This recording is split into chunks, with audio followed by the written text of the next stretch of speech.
Hello guys, તો કેમ છો તમે બધા? આઈ હોપ કે તમે બધા મજામાં હશો ને હું પણ મજામાં છું. તો ગાઈસ, તમે પહેલાના બ્લોગમાં જોયેલું અમે પોરબંદર આવી ગયા છીએ. અત્યારે 12:15 થયા. મમ્મી, કાકી અને ઢીંગુ રોટી કરે છે અને ગાઈસ અહીં મસ્ત મજાનું ઊંધિયું બની ગયું છે. તમે જો મસ્ત મજાનું ગાઈસ. અને હું અહીંયા સાઈડમાં દૂધ ગરમ કરું છું. ને ગાઈસ, તમે આ વ્યક્તિને ક્યારેય નહીં જોયો અમારા બ્લોગમાં, જે પહેલી વાર તમે જોવો, પણ એ થોડો શરમાય છે.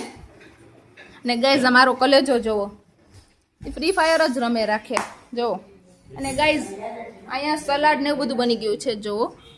અહીંયા કાચી કેરી, ગાઈઝ અહીંયા પાપડ પણ શેકી લીધા છે, આ ખીચીના છે. અને ગાઈઝ અહીંયા અડદના પાપડ છે. અને ગાઈઝ આ તીખું તીખું કાચી કેરીનું બને ને, એ મારું મોસ્ટ ફેવરિટ છે, મારું ને કાકાનું. ગાઈઝ અહીંયા તરબૂચ છે, જે અમે હમણાં સુધારશું ને સાંજે નાસ્તામાં ખાશું. ગાઈઝ એટલી મજા આવે ને, તમે વાત ન પૂછો. હવે ગાઈઝ અમારે થોડા દિવસ એટલા જલસા કરવાના છે, તમે જોજો. મારા રોજ હવે ડેઈલી વ્લોગ આવશે મારા, તો તમે કન્ટિન્યુ વ્લોગ જોજો અને થોડું સપોર્ટ કરતા રહેજો. તો જમવા ટાઈમે મળીએ. હું લાંબી કરો તમે બે અને દેવ મારે જમવા બેઠા છીએ.